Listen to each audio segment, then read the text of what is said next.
Bene, buonasera a tutti e benvenuti a questo evento che viene fatto come preambolo alla nostra assemblea annuale. Quest'anno purtroppo avevamo deciso di vederci in presenza, in realtà abbiamo dovuto, ahimè, optare per una soluzione differente che è quella dell'online, per cui ci scuserete fin d'ora se ci saranno dei piccoli problemi tecnici, dei piccoli problemi per proiettare le slide, qualche piccolo accorgimento tecnico. Scuserete soprattutto il sottoscritto che non è abituato a fare il presentatore o l'intervistatore, ma esigenze pandemiche ci hanno indotto a scegliere la soluzione più cautelante per tutti e quindi di essere qui in sicurezza e permettere lo stesso di trasmettere questo evento. Come sapete siamo abituati a fare precedere la nostra assemblea di bilancio con degli eventi che non sono dei veri e propri eventi formativi, ma sono degli eventi informativi o degli eventi che devono permettere a noi come categoria di professionisti di ragionare su quello che è la realtà del nostro territorio, non solo, ma del tessuto economico con cui siamo abituati a interloquire quotidianamente e avere uno sguardo anche verso il futuro che non deve essere solo il futuro delle aziende in senso lato, dell'economia in senso lato, ma anche calato sulla nostra realtà professionale. E allora l'idea che ci è venuta per questo evento preassembleare è di parlare di sostenibilità. Il titolo è un acronimo inglese ESG, che significa Environment, Social and Governance, e allora l'idea che abbiamo avuto è quella di avere qui con noi ospiti 3 imprenditori che ci racconteranno ognuno per la propria parte la loro storia di E, la loro storia di S e la loro storia di G. Successivamente al racconto dei 3 imprenditori avremo il punto di vista sul concetto più ampio della sostenibilità del professor Brusati in rappresentanza dell'Università di Udine, che ci parlerà di temi di comunicazione non finanziaria nei bilanci, ma non solo, e poi avremo un punto di vista molto importante a mio modo di vedere, che è quello degli istituti di credito, e avremo Alessandro Pastres che ci parlerà in rappresentanza di BNL. Ma ho presentato prima le 2 persone che ancora non vedete in video e passo invece a presentare le persone che sono a fianco a me e che ognuno, come dicevo prima, per proprio conto rappresenterà il proprio modo di vivere il business della propria azienda declinato nei temi della sostenibilità. E allora il primo alla mia destra è Mario Tognuti, amministratore delegato del gruppo Illyria. Dopo Mario Tognuti abbiamo David Brussa, che è Totally Quality Director di Illy Caffè, e poi abbiamo l'ingegner Stefano Pavan, presidente e amministratore delegato di Muffin SRL. Ognuno di loro ha una storia personale ed azienda da raccontare e io sono stato particolarmente colpito da ognuno delle loro 3 storie, perché in qualche modo, e questo è uno dei temi che cercheremo di toccare parlando di sostenibilità, è di avere un approccio strategico alla sostenibilità. Quello che mi piacerebbe che uscisse da queste 2 ore che passeremo insieme è che abbiamo 3 racconti di 3 imprese che si sono approcciate alla sostenibilità non perché andava di moda o perché andava fatta, qualcuno partendo tanti anni or sono, Illy nel 1989 ci veniva detto prima, qualcun altro perché ci credeva direttamente, e quindi riuscire a dare questa declinazione del perché il mondo delle imprese si approccia a una filosofia di comportamenti aziendali che poi viene raccontata in quelli che sono anche i report non finanziari.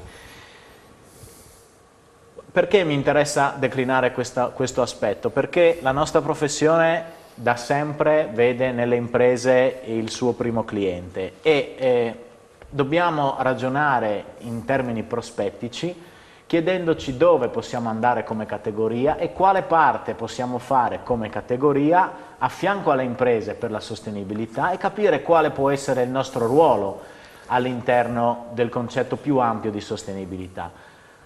Mi piacerebbe poi questo aspetto che venisse anche evidenziato dai relatori, cioè capire anche il loro punto di vista rispetto al mondo delle professioni e da quello che posso aver capito per una breve introduzione che abbiamo fatto a questo convegno, posso forse dire che il ruolo del dottore commercialista può essere in un futuro, quando i report di sostenibilità diventeranno più diffusi nei bilanci anche delle PMI, come ci forse rappresenterà poi Luca Brusati, il commercialista potrà avere un ruolo di coordinatore fra diversi professionisti che si affacceranno a redigere questi report di sostenibilità, che poi andranno inevitabilmente ricondotti all'interno dei nostri bilanci, nelle tabelle di nota integrativa, piuttosto che nei commenti nelle relazioni sulla gestione, perché poi l'elemento bilancio è il documento che gli stakeholders in senso lato, dagli investitori piuttosto che ai clienti, piuttosto che ai fornitori e da ultimi anche i soci, prenderanno in considerazione per valutare le performance non solo economiche ma anche di sostenibilità. Quindi, lanciando un messaggio alla regia sul fatto che si tenga pronto relativamente al video di Gruppo Illyria,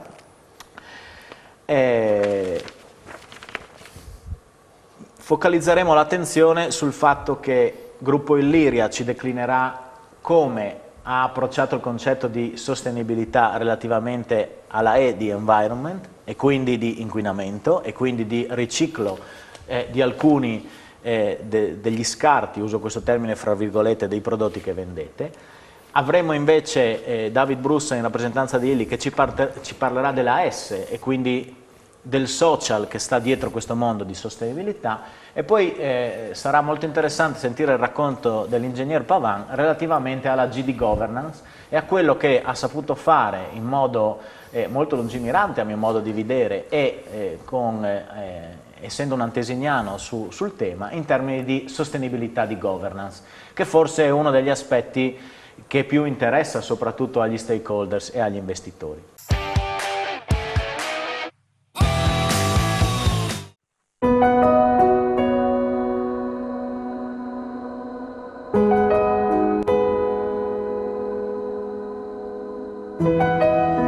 Proviamo emozioni, viviamo passioni, custodiamo sogni. Non siamo macchine, siamo precursori. Innoviamo in tempo reale. Attraverso la sala regia monitoriamo da remoto i distributori. Questo significa avere più informazioni e più velocità di risposta. Ottimizzare il servizio riducendo le emissioni e rispettando i tempi. Siamo dinamici. Controlli sistematici, manutenzione preventiva, pulizia e sanificazione programmata, collaudata gestione del magazzino. Puntuali, affidabili, inarrestabili. Siamo insaziabili. Abbiamo fame di buono.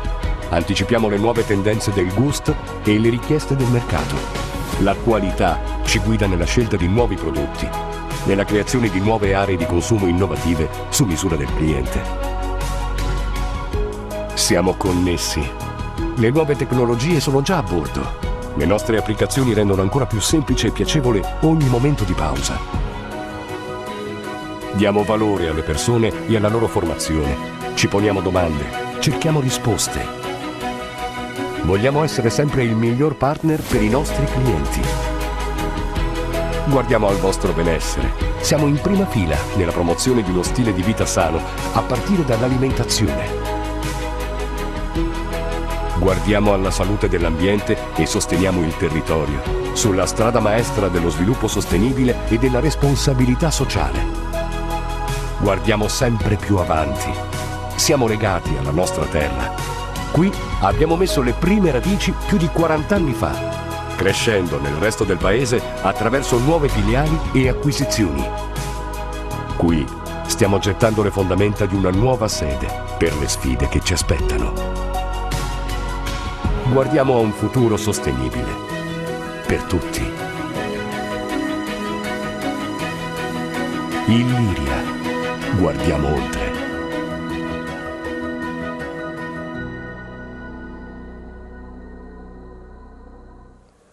Ecco, grazie di questo video. Mario, se vuoi introdurci l'argomento e soprattutto declinarci il recente premio che avete conseguito, spiegare come nasce questo progetto legato al mondo della plastica, ma non solo, e a un circuito a tutto tondo che riguarda la sostenibilità del vostro modo di fare business, che in qualche modo è curioso, cioè pensare a come un soggetto che si occupa di distribuire bevande e snacks in qualche modo possa poi declinare temi quali il riciclo ad esempio della plastica o altri elementi legati al mondo della sostenibilità. Vado. Beh, innanzitutto mi sento di ringraziare il dottor Alberto Maria Camillotti per l'invito e per questa opportunità in cui poter comunicare appunto cosa Gruppo Illyria fa in termini di sostenibilità. Chiaramente non tutti sapevano chi era Gruppo Illyria, quindi il video è servito proprio per comunicare a chi ci sta ascoltando qual è la tipologia di attività che l'azienda fa. È un'azienda che è nata dall'aggregazione di diverse realtà del Friuli Venezia Giulia per costruire una realtà appunto molto inserita nel nostro territorio, ma che poi ha sviluppato il proprio business anche sul territorio nazionale. E quando noi parliamo di sostenibilità, però, è chiaro che parliamo di un argomento, direi, discretamente complesso e anche, a parer mio, poco conosciuto, compreso, diciamo, la nostra azienda, nel senso che tutto questo tema che è cominciato diversi anni fa, all'interno della nostra azienda, non possiamo nascondere che obiettivamente nasceva più per diversificarci dai nostri competitor, quindi da quello che era, diciamo, il mercato su cui noi ci posizionavamo, nel senso che essendo un mercato molto piatto e senza barriere d'ingresso, obiettivamente avere delle alternative di competenze che l'azienda ha era sicuramente un valore aggiunto che ci permetteva di sviluppare mercati nuovi. E quindi già dal 2014 noi abbiamo cominciato col nostro primo bilancio sociale, che poi si è replicato negli anni, cominciando a diventare un tema di coscienza all'interno della nostra azienda. Io sono discretamente convinto, quando il dottor Camillotti parla di ESG e quindi di governance, che non è possibile fare sostenibilità o trattare questo tema se non c'è una governance solida all'interno dell'azienda che condivide completamente e radicalmente quello che è questo modo di fare business. E quindi a seguito di ciò, diciamo, partendo come spesso capita per usare uno strumento che possa essere utile per fare business, poi invece nasce all'interno della propria realtà una coscienza che porta a una volontà di approfondire il tema della sostenibilità o di quelli che possono essere gli impatti ambientali piuttosto che il ritorno al territorio o alla parte sociale, quindi ai propri collaboratori all'interno dell'azienda, o addirittura a costruire una governance sicuramente più solida che possa far scendere a tutta l'organizzazione questo tipo di pensiero. Noi fondamentalmente abbiamo lavorato su tutti questi tre ambiti, siamo stati inevitabilmente sollecitati sul tema ambientale anche dalle istituzioni, perché credo che tutti siano a conoscenza della problematica legata al tema della plastica, che ha coinvolto inevitabilmente anche il nostro settore che ha un'associazione di categoria nazionale che si chiama Confida, di cui io sono presidente, che è sempre stato molto attento di cui io sono vicepresidente, scusate, a cui è stato molto attento a tutte quelle che erano appunto le normative che uscivano in merito al nostro settore che spesso e volentieri è stato colpito da diverse tipologie di normative che hanno costretto gli imprenditori a investire per migliorare e per adeguarsi a quelle che erano appunto le richieste istituzionali, e tra queste appunto il tema dell'eliminazione della plastica o comunque della riduzione della plastica in termini appunto della lotta contro diciamo, di una sostenibilità ambientale sul tema della plastica. È chiaro che noi, come ben sapete, vendiamo per il 70% bevande calde, quindi caffè che scendono in un bicchierino di polistirolo, che è un materiale nobile, fra l'altro, e il caffè o la bevanda calda viene mescolata attraverso una palettina in plastica. Dalle ultime normative, noi già da gennaio del 2022 saremo costretti ad eliminare la paletta in plastica, e e di conseguenza tutto quello che è la catena dei fornitori che devono produrre prodotti altamente tecnologici, perché la paletta in plastica che viene erogata da un distributore automatico, credetemi, è di qualche millesimo di micron, costruita perfettamente affinché possa scendere singolarmente per ogni bevanda, ha creato non poche complicazioni, fra l'altro costringendoci a trovare soluzioni alternative come la paletta in legno che oggi come oggi porta un tema legato a una problematica che potete ben capire quando si mescola un caffè con una palettina in legno. Detto questo, l'associazione di categoria, insieme appunto, di cui io faccio parte, insieme alle maggiori aziende del settore, hanno comunque costruito un progetto che si chiama Revending, che è proprio, diciamo, proiettato nel tema del riciclo della plastica, nel senso che noi siamo convinti che più che un tema legato all'eliminazione della plastica, l'obiettivo finale sia proprio quello di creare l'economia circolare, quindi di poter recuperare tutto quello che è il rifiuto legato al distributore automatico, che possa essere un bicchierino piuttosto che un PET, un PET intendo la bottiglietta di plastica da mezzo litro di acqua minerale, piuttosto che una palettina, poterla recuperare, fare accordi come sono già esistenti con Corepla e Union Plus per recuperare tutto questo materiale, triturarlo e poi portarlo direttamente a chi sono i produttori dei bicchieri di plastica per poter rimetterlo sul commercio. È un progetto molto ambizioso ed è uno dei progetti che Illyria sta portando avanti insieme, ripeto, a anche altre aziende del settore. Però, ripeto, io vorrei ritornare un momentino al tema del fatto di come nasce la sostenibilità all'interno di Gruppo Illyria. Io credo che la sostenibilità nasca fondamentalmente da una coscienza dell'imprenditore, che l'imprenditore sviluppa appunto nel sviluppare il proprio business. E quindi nel momento in cui si rende conto che obiettivamente costruire anche dei progetti sostenibili che possono essere il riciclo appunto della plastica, che possono essere appunto quelli che posso elencarvi dopo che Illyria ha fatto, sono una volontà dell'imprenditore o della governance dell'azienda per poter costruire comunque un valore, un business nonostante queste attività inevitabilmente possono impattare nel conto economico aziendale perché possono portare ulteriori costi. Noi abbiamo ricevuto questo premio, diciamo anche, siamo restati anche abbastanza meravigliati, nel senso che quando l'abbiamo ricevuto noi eravamo stati coinvolti, come penso moltissime aziende italiane, a compilare un questionario relativamente a quali erano le nostre attività sui temi di sostenibilità e poi ci è stato dato questo invito a Milano e abbiamo ricevuto appunto questo premio sul Sustainability Awards che ha premiato un certo numero di aziende e che diciamo, ha attraverso una commissione che era composta da Altais e dalla Università Cattolica di Milano un premio che è stato sponsorizzato da Forbes e da Credit Suisse.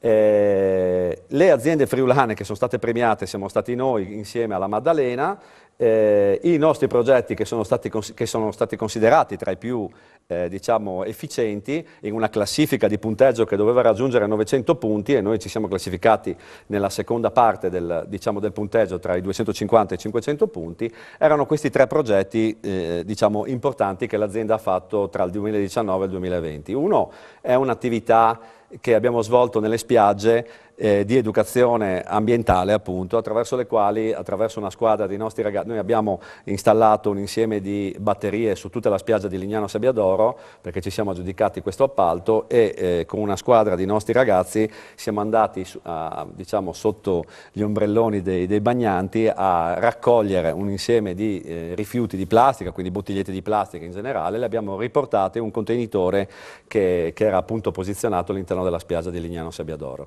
Questo è un po', diciamo, l'abbiamo chiamato come diciamo, progetto Non ti scordare di me, è un po' diciamo, l'emblema di quello che è il fatto che obiettivamente dovremmo partire da un'educazione che parte da un tema di educazione sul tema ambientale, nel senso che io credo che il problema della plastica non sia la plastica in se stesso, ma dove venga gettata e come venga poi recuperata e riciclata.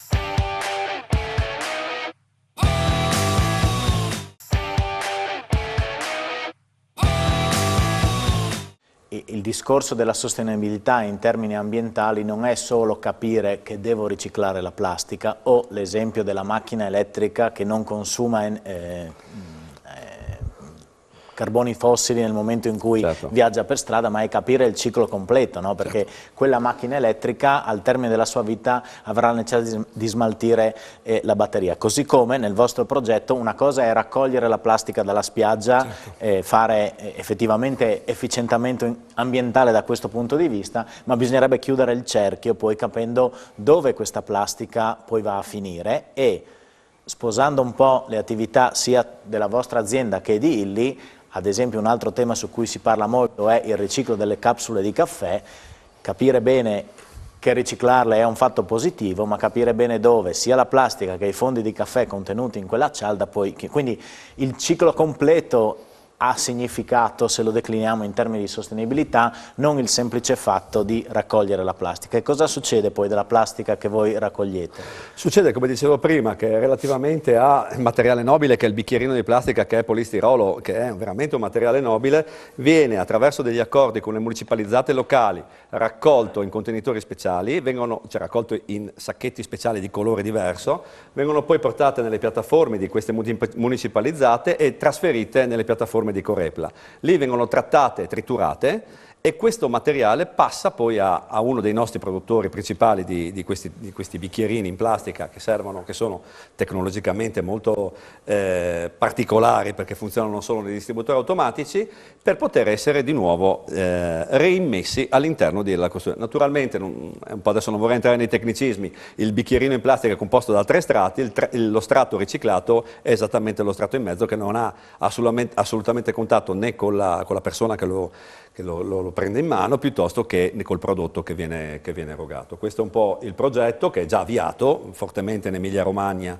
perché la municipalizzata dell'Emilia Romagna è sicuramente già più avanti rispetto alle nostre, ma posso dire che noi siamo fortemente in contatto con le municipalizzate regionali per poter portare avanti questo progetto, addirittura anche essendo project di questo progetto insieme a loro. E secondo la tua opinione, questo vostro comportarvi in questo modo, che effetto ha fatto rispetto ai vostri clienti, rispetto ai vostri fornitori stessi, perché vi dovrete essere per forza interfacciati anche con chi vi fornisce i bicchierini piuttosto che le palette di plastica e mi pare di capire che questo sia stato un progetto condiviso dall'azienda in senso lato, cioè inteso come un progetto non solo da poter scrivere nella relazione sulla gestione che avete fatto questa determinata cosa, ma un progetto che fa capire a chi fa parte del gruppo e della squadra di lavoro che è un progetto che porta Illyria in avanti. Assolutamente sì, nel senso che al di là, come dicevo prima, al di là della coscienza o della necessità nata da una normativa, poi nasce proprio la volontà da parte della governance e del management dell'azienda stessa di voler proporre, perché crede che sia corretto che una parte dei rifiuti che produce debba essere assolutamente riciclato. Direi il 100% dei rifiuti che produce dovrebbe essere assolutamente riciclato, tant'è che tutta l'area commerciale di Gruppo Illyria, nonostante molti clienti non lo richiedessero, lo hanno proposto, cioè fa parte delle proposte di default che l'azienda fa ai clienti quando scende, diciamo, nelle trattative con la nostra clientela, per una coscienza propria. Ma al di là di ciò fa parte anche dei progetti sostenibili dell'azienda, che non è l'unico, è diciamo il più importante perché è legato alla normativa legata alla plastica, ma non è l'unico, voglio dire, noi siamo partiti ben anni fa con un recupero dei fondi di caffè, per parlare di altro, nel senso che il fondo di caffè è comunque un rifiuto nobile, anche questo noi l'abbiamo recuperato all'interno delle nostre aziende, oggi lo consegniamo attraverso dei contenitori diciamo speciali a un'azienda emiliana che tratta questo prodotto per produrre biogas e il rifiuto restante per concimi agricoli. Diciamo. Quindi il premio ricevuto e l'occasione di essere finiti all'onore delle cronache per questa cosa non è tanto l'aver fatto sostenibilità e quindi aver ricevuto il premio, ma incide direttamente sul modello di business, perché immagino che l'organizzazione per dispensare caffè attraverso i bicchierini, con l'approvvigionamento della paletta che sia riciclabile, impatta direttamente sull'organizzazione del lavoro. Beh, direi di sì, e credo che nel futuro sarà, cioè questo è un po' il nostro slogan, il tema del guardiamo oltre, credo che nel futuro molti dei nostri clienti sceglieranno aziende che saranno sempre più sostenibili, a pranzo parlavamo anche del fatto che, cioè, mi pare di capire che l'impatto da parte di tutte le istituzioni europee verrà calato forse che sugli istituti di credito e sulla parte finanziaria, nel senso che sarà sempre più premiante un'azienda sostenibile anche nei finanziamenti piuttosto che un'azienda che non ha... Siamo curiosi di sentire poi cosa ci racconterà il dottor Pasfre su questo, ma effettivamente è uno dei temi, perché poi capire come la sostenibilità ha un effetto diretto ed immediato, no? Sugli stakeholders in senso lato, anche il mondo finanziario evidentemente, oltre ai provvedimenti di legge che possono via via susseguirsi e dare una premialità a chi è sostenibile, però poi quando si sa la tasca dell'imprenditore viene toccata direttamente per mezzo punto percentuale di tasso di differenza sull'indebitamento, può essere una spinta all'approcciarsi a questo tema. Esatto. Vorrei che tu ricordassi quello che hai citato prima, che secondo me è un bellissimo slogan su quello che sostenibilità è per l'impresa. Sì, diciamo che non è una mia, non è una da tua, me, però è piaciuta molto. Mi ha colpito prima. molto in questi incontri che si fanno quando si parla di sostenibilità, cioè che fondamentalmente l'imprenditore deve capire molto bene se il business, cioè questa B4S, cioè business per la sostenibilità o la sostenibilità per il business. Okay? Diciamo questa slide che ho visto in un incontro che ho fatto lunedì mi ha colpito molto perché secondo me appunto l'imprenditore stesso dovrebbe fare un ragionamento molto approfondito se obiettivamente sta facendo business per la sostenibilità o la sostenibilità può sostenere il sistema di business. Secondo me, per quello che riguarda Illyria, è la seconda, cioè la sostenibilità può sostenere il modello di business, nel senso che il proiettarsi verso un'azienda sostenibile con tutto quello che il modello di business ti permette di fare è un grande valore aggiunto che naturalmente guardando oltre ti potrà dare grandi soddisfazioni nella crescita dell'azienda stessa. Mi viene perfetto questo aggancio che fai finale per dare la parola a David Brussa in rappresentanza di Illy, perché a me è capitato di assistere ad un'altra conferenza in cui era relatore David Brussa e mi ha colpito particolarmente la loro storia, che adesso in qualche modo lui ci declinerà, perché proprio questo Business for Sustainability o Sustainability for Business è forse l'impianto filosofico che vi ha fatto nascere e crescere in questo modello che per voi è partito nel 1989, ci raccontava prima, e che quindi oggi vi vede come attori consolidati o comunque ad aver trattato questi temi di sostenibilità in modo preciso. Ma siccome l'obiezione dei miei colleghi che ci seguono è abbastanza facile dire va bene, si tratta di Illy, è una grande impresa, ha risorse non solo economiche e finanziarie ma anche di organizzazioni tali da potersi permettere sia di trattare i temi di sostenibilità, sia di rendicontarli e sia di avere un apparato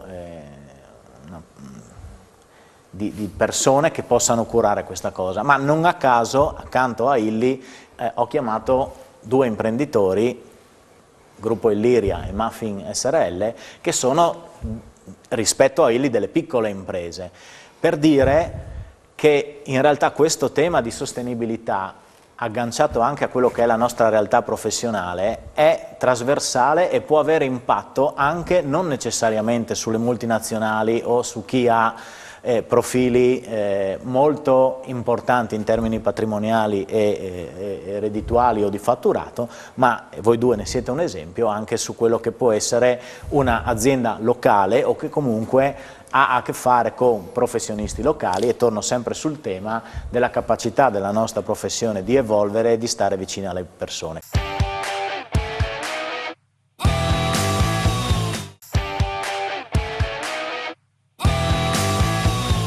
Bene, allora, innanzitutto grazie dell'invito, sono molto onorato di poter raccontare un po' quello che è stato la S per Illy Caffè, passato, presente e futuro. Vorrei magari partire con un video che sostanzialmente abbiamo, diciamo, giusto per entrare in quella che è l'emozionalità che è il mondo del caffè. Se la regia ci sente, se può lanciare il video, per favore.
Bene, forse alcune persone attenti avranno contato quei chicchi che sono caduti nella tazzina. Bene, quei chicchi sono, diciamo, la nostra missione, perché forse tutti non sanno che una tazzina di espresso è fatta da 50 singoli chicchi, non da 7 grammi di caffè o 8 grammi.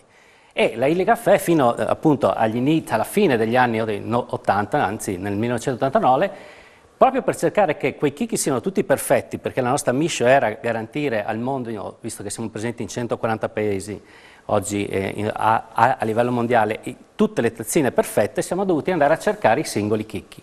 Ebbene, questa ricerca sui singoli chicchi ci ha portato innanzitutto a definire prima di tutto quello che è la qualità in senso, diciamo, anche come sostenibilità, perché un prodotto eccellente, per essere eccellente, non può che essere sostenibile, altrimenti l'eccellenza non viene raccolta. E l'impegno che Illy ha fatto proprio nella ricerca della qualità è proprio creare un circolo virtuoso che ci permettesse di raccogliere. Fate conto che nel momento in cui ci siamo approcciati coi produttori, ci siamo trovati davanti a grandi produttori. Calcolate che un piccolo produttore brasiliano gestisce 1 milione di euro all'anno. Non parliamo dei grandi che gestiscono, diciamo, quantità 200 volte superiori e anche più. Oppure i produttori del Centro America, dove vedete che le piante di caffè sono coltivate nella giungla, anche, diciamo, in maniera molto impervia, e anche qui ci sono tutta una serie di rapporti diretti con i produttori. Oppure al caffè coltivato nei giardini delle case, questo è un tipico esempio in Centro Africa. Quindi queste nostre scelte di andare a lavorare con i produttori era perché dovevamo ricercare assolutamente questi chicchi perfetti. Fate conto che nel momento in cui c'è stata questa prima selezione è stata quella anche di trovare i coltivatori di caffè che siano motivati a darci il caffè con 0 chicchi difettosi.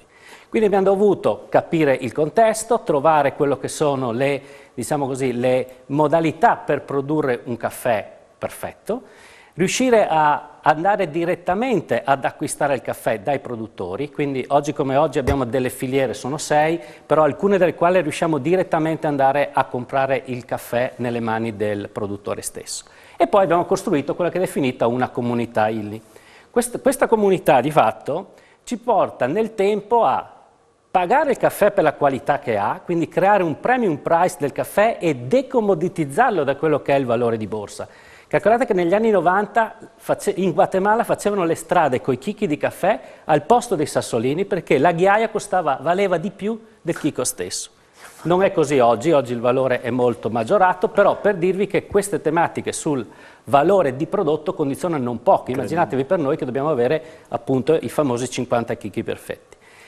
Ovviamente questo processo che era mirato sulla qualità ha dovuto muoversi su quello che è chiamata qualità sostenibile, quindi tenendo in considerazione prima di tutto il primo fattore, la S del sociale. Perché la prima motivazione era come motiviamo noi coltivatori a darci il caffè che noi richiediamo? Lo standard Illy è uno, perché Illy produce un unico blend che usa per tutti i prodotti per tutto il mondo. Quindi non abbiamo grandi leve di differenziazione di prodotto. Questa situazione è stata portata avanti con l'Università del Caffè dei Produttori che va a lavorare proprio mano nella mano col produttore stesso. Quindi, dando innanzitutto quello che è una modalità di pagamento corretto del valore della materia prima, si è iniziata a creare prima la sostenibilità economica che immediatamente ha portato anche a valorizzare la sostenibilità sociale e questo circolo virtuoso che è partito prima, vi dico, con il dottor Illy andava direttamente dal produttore a pagargli il caffè, ma questo sistema è iniziato a diventare un circolo virtuoso dove oggi come oggi abbiamo un contatto con più di 1000 produttori al mondo, circa 20 milioni di famiglie dietro, che hanno un rapporto praticamente diretto e che nell'arco di 3-4 anni gran parte di questi li andiamo anche a visitare. È un rapporto di relazione che è stata costruita nel tempo. Infatti la sostenibilità economica è stato il primo elemento, prezzo congruo, contratti di lungo termine, gestione, abbiamo insegnato loro a capire il costo di produzione, perché solo quando capivano qual era il costo e come vendevano il prodotto, non solo a Illy ma anche ai nostri concorrenti, capivano se veramente stavano guadagnando. Per anni i produttori non sono riusciti a coprire i costi di produzione e tutte anche le nostre logiche commerciali vanno proprio a verificare questo dato. Come l'abbiamo fatto? Sono degli strumenti, abbiamo fatto tutta una serie di interviste con i nostri, diciamo così, consulenti tecnici che lavorano vicino al produttore, con i produttori stessi, con le istituzioni locali, perché attenzione siamo a casa d'altri, e successivamente quelli che sono i nostri interessi. Questa è una mappa, ho dovuto ovviamente nascondere alcune tematiche, ma che fa vedere quali sono i temi caldi per tutti o caldi per altri, quindi cosiddetti gli hotspot, per altri stakeholder, perché proprio grazie a queste iniziative si possono andare a costruire delle attività sostanziali, delle attività che portano una reale sostenibilità ambientale, sociale ed economica. Esempio, qui ho alcuni esempi, questi sono i circoli che facciamo in termini di progetti educativi che vogliamo proprio per cercare di mitigare eventuali rischi che nei paesi produttori possono verificarsi, come può essere il rischio del lavoro minorile, che noi grazie agli auditing on-site che facciamo direttamente sul posto riusciamo a presidiare uno a uno. L'aspetto esempio relativo, in Colombia abbiamo creato alcune 64 scuole rurali proprio per cercare con oltre 2000 studenti. Ci sono altri esempi, questo è un esempio particolarissimo, molto emozionante. Proprio in diretta ora, in questo momento, va live il premio Ernesto Illy International Coffee Award. Noi premiamo il miglior caffè dell'anno che abbiamo comprato nell'arco del 2020. 2 anni fa questo premio è stato vinto da questa comunità di 600 est guerriglieri che hanno abbandonato il fucile e hanno preso in mano la zappa e sono iniziati a diventare coltivatori. E questi 2 anni dopo che hanno cambiato il loro, ovviamente non per motivi direttamente collegati, hanno vinto e hanno fornito a Illy il miglior caffè del mondo. Sono soluzioni che hanno fatto capire quanto importante è il lavoro che può essere fatto a livello locale. Altre tematiche si chiamano in Costa Rica Casas dell'Allegria, oggi ce ne sono già 15, sono i famosi centri estivi, perché nel periodo del raccolto in Centro America i bambini sono a casa da scuola perché sono le feste estive. In questo caso qui le famiglie si portavano i figli con tutte le problematiche, in questo caso invece tramite l'aiuto con il nostro esportatore, quindi sempre progetti comuni, abbiamo creato i centri estivi dove garantiamo 4 pasti al giorno e i figli riescono ad avere la scuola, un luogo sicuro e non vanno nei campi. È un'iniziativa che è talmente rivoluzionaria che guarda caso un'altra grossa multinazionale ci ha chiesto di poterne entrare a far parte perché hanno visto come un'azione veramente sostenibile soprattutto da un punto di vista sociale. Altre situazioni in Honduras, in Nicaragua, questa è ad esempio un'altra situazione in Ruanda, il problema delle tematiche della valorizzazione dell'empowerment delle donne. In questo caso abbiamo creato e sono stati promotori con oltre 2500 piantine di caffè, questa comunità di 40 donne sono iniziate a diventare una piccola comunità di produttrici di caffè, iniziativa che non era mai stata fatta in quel paese. Guarda caso, 2-3 anni dopo, anche Ruanda ha vinto il miglior premio per il caffè internazionale. Calcolate che il caffè migliore al mondo viene valutato da 9 giudici, presi tra chef, esperti del settore, degustatori, presi da diversi paesi al mondo, che li degustano in modo blind, quindi di fatto non c'è nessuna correlazione se non proprio un connubio tra far bene le cose e la qualità finale. Altri esempi in Etiopia, in Guatemala, però non voglio soffermarmi tanto. Nell'aprile 2021 tutti questi nostri sforzi siamo riusciti a coronarlo diventando una società. Prima nel 2020 una società benefit, stato giuridico italiano, e poi ad aprile 2021 a ottenere la certificazione B Corp. Per chi non lo sa, B Corp è una certificazione che dà un punteggio relativo alla sostenibilità. E calcolate che nel mondo oggi hanno provato a passare questa soglia della sostenibilità, che sono 80 punti, 140.000 aziende hanno tentato e solo il 3-4% sono riusciti a ottenere un punteggio superiore a 80 punti, in un rank che va da 0 a 200. La media delle aziende è 55. Questa attività di riuscire ad avere un nostro ranking, come l'abbiamo definito noi, è un punto di partenza per capire quanto l'azienda può essere sostenibile, può migliorarsi. La metafora che usiamo noi è che la sostenibilità è come un bicchiere mezzo pieno, mezzo vuoto. Quanto è pieno? Queste sono attività che le aziende devono misurare, perché solo così si riesce a capire quanto questo bicchiere, piano piano, con le attività a 360 gradi che l'azienda fa, può sempre più riempirsi. Altro obiettivo super strategico: vogliamo diventare carbon neutral entro il 2033, che è il centenario della fondazione della Illy Caffè, con una grande sfida, quella di non compensare le nostre emissioni semplicemente acquistando crediti di carbonio, il cosiddetto offsetting. E qui nuovamente la sostenibilità, in un'altra metafora che usiamo noi, si può fare in 2 secondi o in molti anni. 2 secondi è semplicemente acquistare, comprare certificati, una semplice firma degli amministratori delegati, mentre di fatto fare sostenibilità vuol dire spendere del tempo e dedicarsi. Questa attività qui ci vedrà ovviamente sfidarci ad arrivare verso la carbon neutralità, anche perché più del 60% del nostro impatto ambientale è derivato dalla catena della produzione del caffè verde. In questo termine qua, questo è il framework che riassume che il nostro volontà di arrivare alla carbon neutralità dovrà lavorare ovviamente su tutti i processi di efficientamento energetico, ma anche introdurre tematiche di agroecologia. Ma questo sistema verso il cambiamento climatico non sarà possibile se non c'è tutto l'aspetto sociale, che è tutta la parte sotto chiamato enable factor, che devono supportare tutte le iniziative di carattere ambientale, altrimenti il sistema non potrà sostenersi. E quindi tutta la questione sui diritti umani, sulla diversity inclusion, sulla qualità dell'educazione, sulla salute dei lavoratori e tutte le attività di circular economy, come Illyria poco fa vi ha citato, dovranno essere messe in pista e sosterranno la nostra evoluzione verso la carbon neutralità. Motore o propellente di questo sistema è l'innovazione, perché purtroppo non c'è una ricetta precostituita, quindi anche qui dovremo sperimentare, fare sistema, lavorare lungo tutte le filiere, produttori, fornitori, in ingresso e coi distributori in uscita e anche coi clienti finali, perché ricordatevi che anche l'ultimo momento, quando il consumatore deve buttare via quel bicchierino che parlava prima nel giusto contenitore, può fare la differenza, e queste iniziative ci vedranno coinvolte. Ultimo, cosa fare anche a livello proprio come board?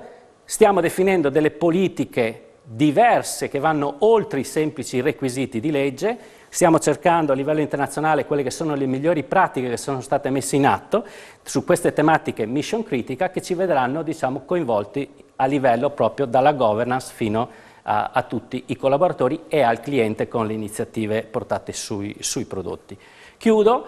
Nel 1976 il dottor Illy, chairman dell'associazione Brand Association, diceva: la funzione dell'impresa industriale è fondamentale ed irrinunciabile, ma la sola prospettiva economica non può bastare a legittimare l'operato, dovendo essere integrata con il rispetto dell'uomo, della comunità e dell'ambiente. 1976.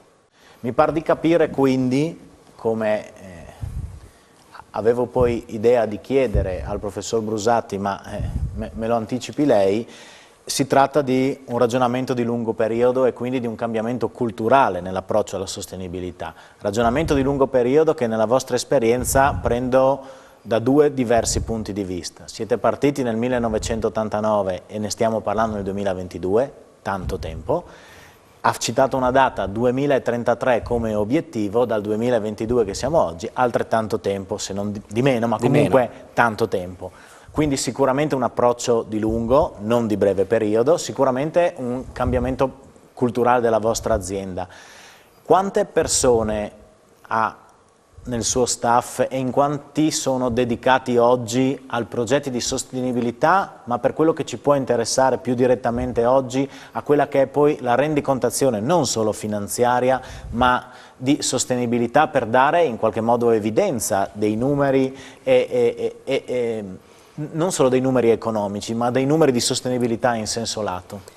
Grazie della domanda, perché effettivamente, a dire la verità, l'azienda ha bisogno di tutti per riuscire a portare avanti i processi di sostenibilità, in quanto soprattutto a livello di rendicontazione proprio tutti gli uffici stanno facendo qualcosa verso la sostenibilità, non solo ovviamente sociale ed ambientale. Il tema fondamentale è che oggi come oggi stiamo proprio costruendo, andando proprio a vedere le nuove norme che arriveranno probabilmente obbligatorie nel 2024, quali sono gli schemi che ci porteranno a rendicontare. Faccia conto che nel mio team ci sono i team relativi agli agronomi e all'acquisto del caffè verde, che sono circa 10 persone. I team invece di rendicontazione siamo circa, anche qua, 8 persone, ovviamente prese da alte funzioni, che per una parte del loro tempo si dedicano a raccogliere tutti quei dati fondamentali che servono proprio per la rendicontazione generale.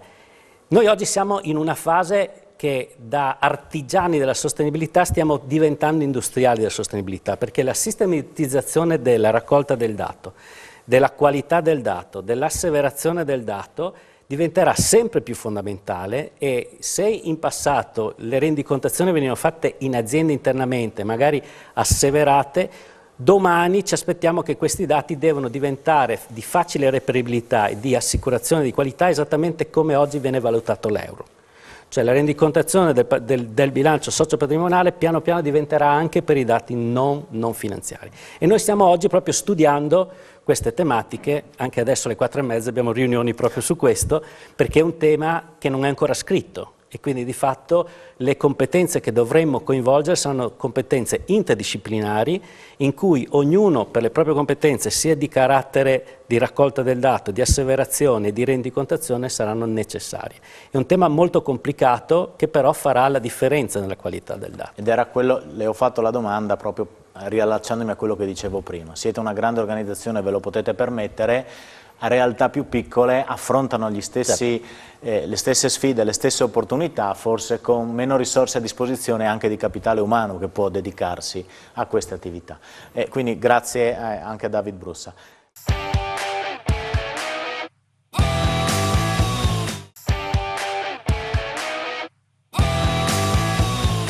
Passerei al terzo ospite della nostra serata, l'ingegner Stefano Pavan. Se posso, e non me ne vogliono gli altri due relatori al tavolo, ma io conosco, per aver frequentato la storia ultimamente della Mafin SRL, e ne sono particolarmente innamorato, perché soprattutto sentita raccontare dall'ingegner Stefano dà proprio l'idea di come lui abbia inteso proiettare questa azienda nel futuro in termini di governance soprattutto, e del focus che gli chiederei poi di focalizzare. Ma è proprio bello sentir raccontare la sua idea di azienda oltre le persone che attualmente la frequentano, e del fatto che l'azienda debba essere per se stessa un bene che deve continuare, non dico verso l'eternità, ma più a lungo possibile, e che debba prescindere da coloro i quali attualmente ne sono i conduttori o gli attori o gli amministratori, per calarci dentro il codice civile, e quanto gli attori attuali debbano pensare al futuro. Quindi vorrei chiedere all'ingegner Stefano se ci può raccontare in qualche modo innanzitutto di che cosa si occupa, perché a differenza degli altri due imprenditori la sua azienda è un'azienda che fornisce aziende che poi vanno sul consumatore finale. Quindi tutto questo concetto di dimostrare la sostenibilità, se posso usare questo termine in modo brutale, è poco importante in termini di rappresentatività verso l'esterno, e invece nella vostra azienda l'ho identificato come un vero senso di appartenenza all'impresa stessa. Quindi se puoi per cortesia raccontarci un po' come siete organizzati, che cosa fate, perché avete un business molto particolare, e dopo tradurre questi due incipit nella governance di sostenibilità, nella sostenibilità di governance che avete attuato all'interno della vostra organizzazione. Grazie, buonasera a tutti intanto, e grazie al dottor Camillotti per questo invito che mi onora e ci onora come azienda. Noi siamo un'azienda veneta, settore alimentare, siamo un anello della catena di fornitura che porta gli snacks sugli scaffali delle reti distributive di una cinquantina di paesi del mondo. E detto in termini molto semplici, facciamo un semilavorato che poi viene finito dai nostri clienti attraverso un processo di espansione che fanno loro, aromatizzato, confezionato e poi consegnato alle reti distributive. Definire la patatina fritta è un po' riduttivo, giusto? Beh, insomma sì, la patatina fritta che conosciamo tutti è una fettina di patata fresca, fritta direttamente e poi confezionata, è buonissima. Però questi sono invece prodotti che noi facciamo a partire da sfarinati di cereali, tuberi e amidi vari, che vengono impastati, cotti per estrusione e poi formata la gelatina che esce dall'estrusore con varie tecniche di formatura che conferiscono all'estruso la forma caratteristica che poi sarà distintiva anche dal punto di vista dell'aspetto, sarà distintiva anche del prodotto finito. Quindi è una tecnologia un po' particolare, una tecnologia proprietaria. Siamo gli unici produttori al mondo di questi prodotti che si fanno le tecnologie di processo. Per ragioni storiche abbiamo un know-how particolare, comunque insomma siamo un'azienda che esporta il 90% di quello che fa in una cinquantina di paesi del mondo, in ciascun paese abbiamo dei clienti con cui dialoghiamo in maniera diretta, senza intermediazione di alcuno e di fatto operiamo come centro ricerca e sviluppo di nuovi snacks per questi nostri clienti e anche come unità produttiva per conto loro. L'azienda non è una grande azienda perché occupa 120 persone e quindi insomma siamo un'azienda, siamo una piccola grande azienda. Il tema della sostenibilità. Il tema della sostenibilità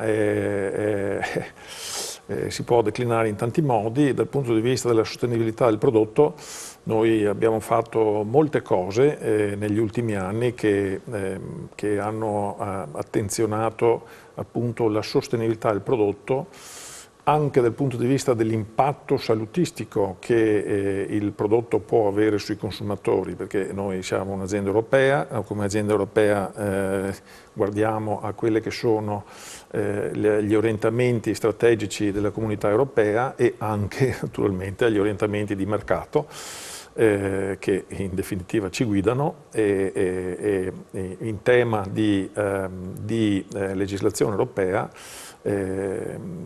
la nuova Commissione europea ha fatto della sostenibilità la propria bandiera e dal punto di vista delle aziende alimentari uno dei temi è quello di cercare di fare dei prodotti che abbiano un impatto positivo sulla salute dei consumatori. Nel settore degli snacks, che insomma, penso che sia abbastanza noto, sono stati considerati, e probabilmente tuttora lo sono anche da noi, come junk food, nel senso che gli snacks sono considerati prodotti buoni ma non fanno bene. Ultimamente da qualche anno a questa parte i dati oggettivi nutrizionali dei prodotti che si fanno nel settore degli snacks consentono agli snacks di far parte a pieno titolo di una dieta sana del consumatore, ecco, senza entrare nei dettagli. Questo è un trend consolidato su cui non è possibile fare passi indietro, ecco. Quindi siamo trainati dal mercato in questo e siamo fortunati perché avendo un know-how particolare, tecnologico, riusciamo ad adattare i nostri processi a formulazioni nuove, a forme nuove che il mercato ci chiede.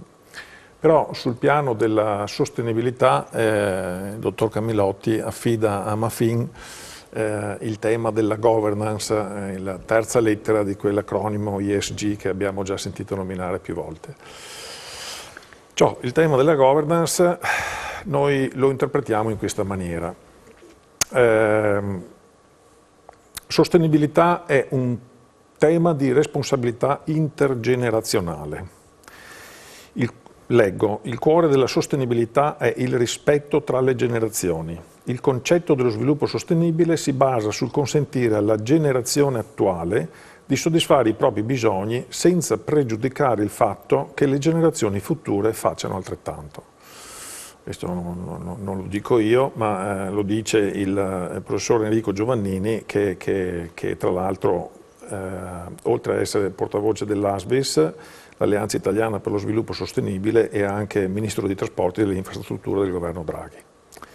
Quindi il tema della sostenibilità è fondamentalmente un tema di rispetto tra le generazioni, quindi si inserisce da subito in un'ottica di lungo termine. L'ottica di lungo termine, se con quest'ottica di lungo termine guardiamo l'attività di impresa, allora credo che sia necessario considerare l'aspetto della durabilità dell'impresa. E quindi parlare di sostenibilità occorre parlare anche di durabilità dell'impresa. Il vocabolario Treccani dice della durabilità, dice che è l'essere durabile, ovvero qualità e condizione di ciò che può durare. Allora, guardando all'impresa, occorre valutare la durabilità, la sua durabilità e per valutare la sua durabilità occorre guardare a quello che è il legame dell'impresa con il territorio. E per guardare il legame dell'impresa con il territorio, in definitiva, si tratta di guardare quale tipo di rapporto c'è tra il patrimonio dell'impresa e il territorio che l'ospita. Se il patrimonio dell'impresa è in mano a persone fisiche, allora il legame con il territorio è un legame che è inevitabilmente legato al legame delle persone fisiche con il territorio. Quindi, parlando di imprese e di imprenditori come ne conosciamo tanti, il legame con il territorio deriva dal fatto che siamo noi frutto di un certo territorio dove abbiamo sviluppato l'impresa o comunque ci siamo occupati dell'impresa. Se viceversa il patrimonio dell'impresa è in mano a soggetti giuridici, allora occorre guardare, per valutare la durabilità, occorre guardare a dov'è la testa pensante di questo soggetto giuridico, se è dentro o fuori l'Italia, e poi a quali sono i valori che ispirano queste teste pensanti. E perché questo tema di guardare al patrimonio per valutare la durabilità? Perché in qualsiasi azienda la ricchezza più grande che l'azienda ha e che è il vero motore dell'attività dell'azienda è il sapere che l'azienda è capace di esprimere. E il sapere che l'azienda è capace di esprimere altro non è che l'intangible, uno degli intangible, anzi direi il principale, perché sapere sintetizza tutti i saperi dell'azienda, è l'intangible più importante dell'azienda e come tale è parte costitutiva del patrimonio dell'azienda. Per cui, come ogni altro intangible, per cui che il sapere devo fare una premessa perché sennò non si vede, forse sfugge il nesso logico. Il sapere è frutto, in qualsiasi azienda, il sapere è frutto di una pluralità di persone e le persone non sono nate nell'azienda, le persone sono un prodotto, passatemi il termine, un prodotto del territorio che si è occupato di loro, persone, da quando sono nate a quando sono entrate in azienda, facendole crescere, educandole, formandole, mantenendole in salute. Insomma, è il territorio che ha fornito le intelligenze all'azienda per fare quello che l'azienda fa.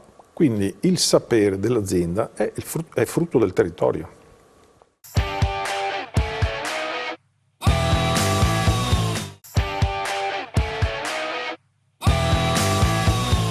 E allora l'obiettivo, allora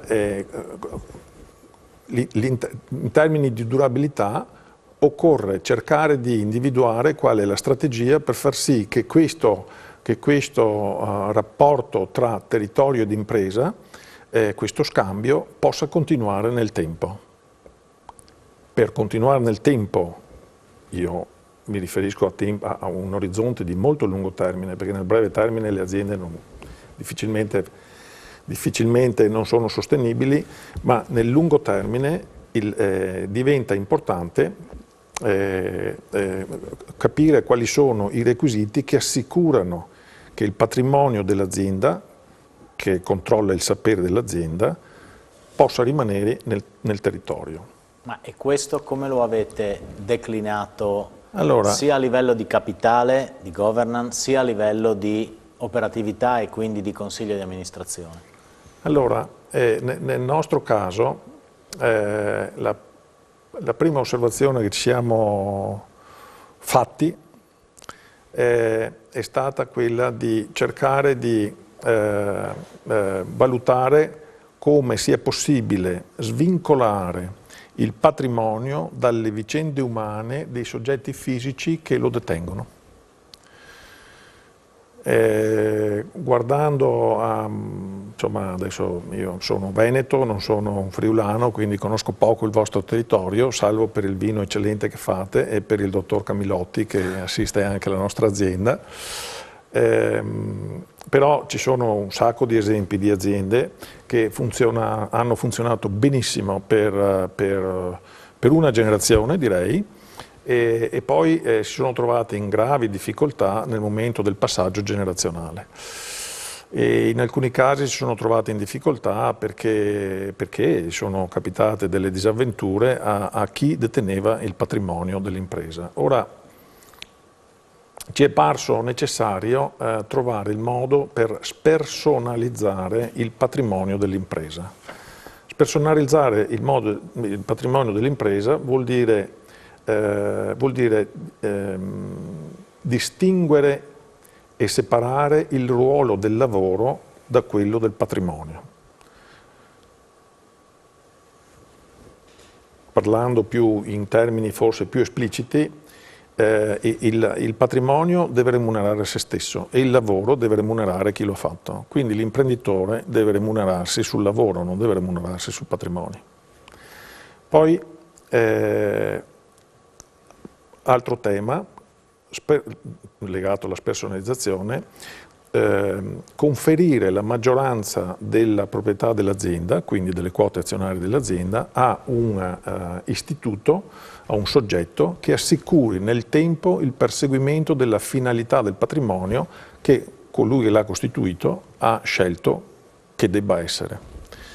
E questo vuol dire conferire il patrimonio, una parte, tutto, questo è un tema su cui discernere, conferire una parte del patrimonio a un istituto che possa essere un trust o una fondazione industriale. Sottolineo industriale perché da noi la fondazione industriale è una roba poco definita, mentre in Germania, loro sono molto più avanti di noi su questi temi, hanno una tipologia di fondazione che è proprio la Industrial Stiftung, che nasce apposta per risolvere questi problemi. Quindi il conferire il patrimonio a un soggetto giuridico che ha una finalità scelta da chi ha fatto il conferimento e quindi funzionale all'attività d'impresa, consente di assicurare il servizio del patrimonio all'attività d'impresa. All'attività d'impresa, non a operazioni finanziarie o di speculazione. Quindi il patrimonio deve servire l'impresa. E per farlo nel lungo termine noi abbiamo ritenuto che sia opportuno che non sia nelle mani di persone fisiche, quantomeno per la sua maggioranza. Quindi la maggioranza del patrimonio è in mano a un soggetto giuridico che nel caso di Mafin è un trust. È evidente che il fatto di conferire ad un soggetto giuridico come un trust il patrimonio dell'azienda fa sì che il futuro delle operation, cioè del business, debba essere curato da chi si occupa del business. E qui il ragionamento è stato abbastanza semplice. L'imprenditore che è attivo nell'impresa non è attivo nell'impresa perché è titolare. L'imprenditore è attivo nell'impresa perché sa come si fa, cioè perché lui è capace di lavorare nell'impresa ed è capace di gestire, insomma, i fatti che l'impresa pone perché ha le competenze per farlo. E quindi in questo, per tornare al tema della giornata, abbiamo declinate questo concetto di sostenibilità attraverso le regole di ingaggio di questo conferimento al trust, che hanno due linee principali: la destinazione del profitto dell'impresa a favore dell'impresa stessa in termini di reinvestimento o a favore, poi ci dirai di che cosa, e la seconda linea è indicazioni chiare su non chi deve essere al comando dell'impresa, ma che caratteristiche deve avere una persona per essere al comando dell'impresa. Sì, infatti l'avere scelto questa strada ha posto all'impresa, cioè, naturalmente tutte le facce hanno due medaglie, e quindi la medaglia positiva nel nostro caso è che l'impresa non deve far conto sulla successione ereditaria di chi detiene il patrimonio per la propria continuità. Questa è un'operazione molto rischiosa e in futuro lo è molto di più di quanto non lo sia stato in passato, non perché i giovani del futuro siano meno preparati di quelli del passato, ma perché il mercato e le condizioni in cui operiamo noi tutte aziende sono molto più sfidanti oggi di quanto non fossero in passato, per cui occorrono competenze molto sviluppate, molto allenate, occorrono delle conoscenze del mercato in cui opera l'azienda e dell'azienda stessa, che non è immaginabile che possano essere espresse da una successione ereditaria di chi detiene la proprietà. Per una questione naturale, perché i 25-30 anni che separano chi ha fondato l'azienda da chi viene dopo non possono essere di esperienza fatta da chi l'ha condotta fino a quel momento, non possono essere trasferiti tout court come una chiavetta USB nella testa di chi è chiamato ad occuparsene. Quindi proprio guardando al futuro dell'impresa e alla sua durabilità, quindi tornando al concetto di sostenibilità di prima, no? La responsabilità intergenerazionale per far sì in modo tale che chi oggi soddisfa le proprie esigenze usufruendo dell'impresa in qualche modo, chi ci lavora dentro, possa l'azienda essere a disposizione anche delle generazioni future. Cioè, questa responsabilità intergenerazionale fa sì che occorre creare le condizioni per cui le migliori condizioni per cui l'azienda possa esistere anche nel futuro ed esistere nel territorio che l'ha fatta crescere, perché l'azienda è un bene comune. Bisogna guardare l'azienda come un bene comune, perché io adesso non vorrei suscettibilizzare le sensibilità di qualche imprenditore, ma non credo ci sia un imprenditore che possa dire onestamente che se l'azienda è com'è è solo merito suo. È merito di una pluralità di persone, ma chi è che ha fornito queste persone all'azienda? È il territorio. Per cui questo scambio virtuoso che c'è fra un lato l'azienda che offre opportunità di occupazione interessanti, gratificanti, professionalizzanti a una moltitudine di persone, qui abbiamo il caso di Illy che tra l'altro fa questa cosa anche al di fuori, larghissimamente al di fuori dei confini nostrani, come abbiamo ascoltato prima, con piacere devo dire. Dall'altra parte c'è però un territorio che si preoccupa di fare in modo che ci siano forze nuove, energie nuove a disposizione dell'azienda da offrire all'azienda per la propria continuità e per la propria durabilità nel lungo termine.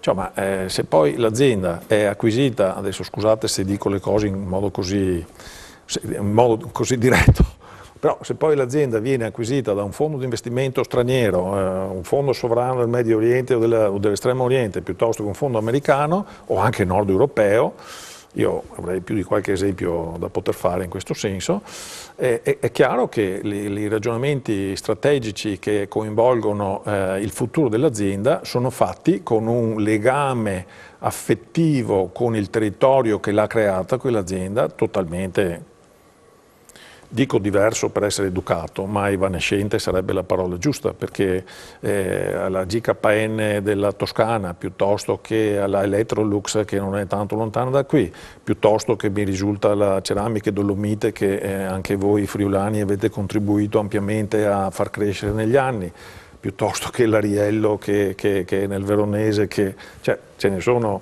una miriade di esempi che si possono fare, no? Per cui, per evitare che questa cosa possa succedere in futuro, tra l'altro quelle che se ne vanno sono le aziende migliori, non sono, certo, non sono i catorci, bisogna trovare la maniera per cui il patrimonio sia, insomma, passatemi il termine, non vincolato, ma abbia un legame con il territorio molto forte.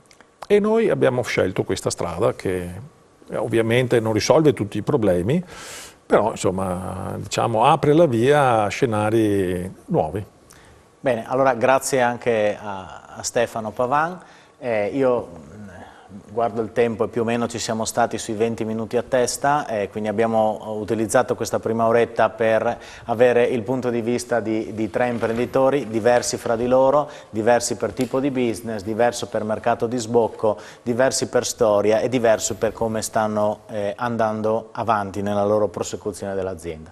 A questo punto io ho bisogno di 5 minuti di cambio tecnico, perché devo invitare i 2 ospiti che ci stanno lì guardando, chiedendo a Mario Tonuti, a David Brussa e a Stefano Pavan. Li ringrazio per la loro partecipazione, davvero di cuore, perché penso di aver passato il messaggio che volevo far passare, e quindi li congedo.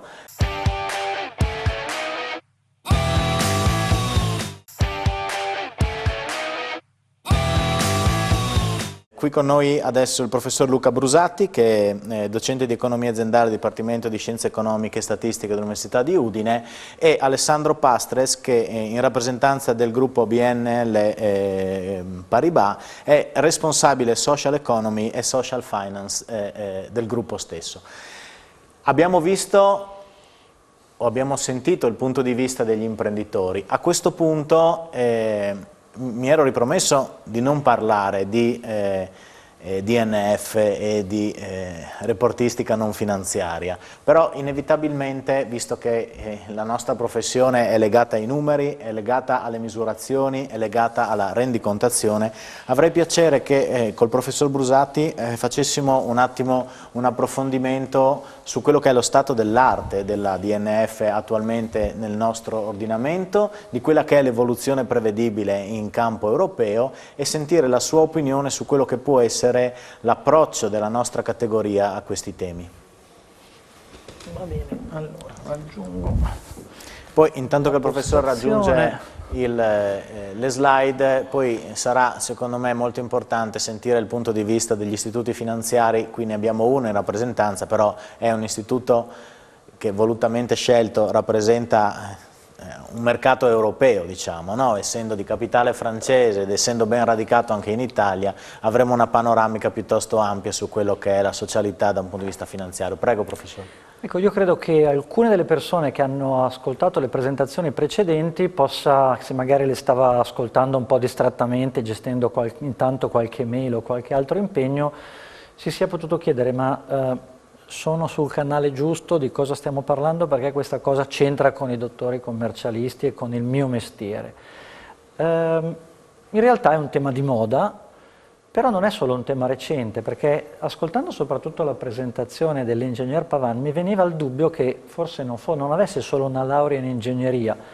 Io credo che chi ci ascolta in tempi più o meno lontani ha avuto una laurea in economia, e che quindi in moltissimi casi il vostro docente di economia aziendale dicesse nei corsi del primo anno cose molto simili, perché nella scuola italiana di economia aziendale questo tema della vita economica duratura, dettata dalla capacità di integrare molteplici fattori, territorio, soddisfazione delle aspettative dei diversi stakeholder, è sempre stato un tratto caratterizzante che ci ha distinto anche dalle scuole mainstream che vedevano l'obiettivo dell'impresa nella massimizzazione del profitto, cosa che credo nessuno di noi ha mai visto nella realtà, perché le organizzazioni, le imprese sono qualcosa di più complesso di una realtà massimizzante. Quindi tema di moda, ma tema in realtà non del tutto nuovo. Perché cito questo tema? Cosa c'entra tutto questo con il mestiere del commercialista? Beh, io non faccio il commercialista di mestiere, però mi occupo di rendicontazione non finanziaria. Questa è una slide che è stata vista in vari formati ed è un tema che sicuramente molti di voi già affrontano. Negli asset di un'impresa la quota intangibile diventa sempre più importante. Se io ho un'acciaieria è chiaro che ci sono degli asset di un certo tipo, se io faccio produzione di software è chiaro che il patrimonio, soprattutto definito in una versione classica, rende conto molto meno di quali sono le condizioni attuali, soprattutto le prospettive che si legano alla mia azienda. Quindi c'è sicuramente attenzione per questo tema del ragionare sulla disclosure, che suona molto moderno, di queste variabili I, S e G. Credo che però chi tra noi è più cinico, e io tendenzialmente mi annovero in questa schiera, mi includo in questa schiera, dica sì, sappiamo bene che in questo ambito in realtà c'è molto fumo negli occhi, c'è molta aria fritta e non sempre quello che viene chi comunica di più è necessariamente chi fa meglio. Io ho avuto l'occasione per un progetto di ricerca di andare a vedere molto da vicino il report integrato di Autostrade per l'Italia, visto con qualche anno dopo fa un po' paura. Questo tema sta diventando abbastanza importante perché nel dibattito sulla sostenibilità nelle sue varie declinazioni c'è qualcuno che sta dicendo signori non ci siamo perché quello che viene fatto finora non va bene. Okay? Questo nel contesto americano, questo è un articolo, le immagini sono di richiamo, non c'è niente di qui da approfondire, ma per dire c'è qualcuno che dice il modo con cui le banche americane raccontano le loro informazioni in materia di impatto climatico non sono adeguate a rendere conto del rischio effettivo.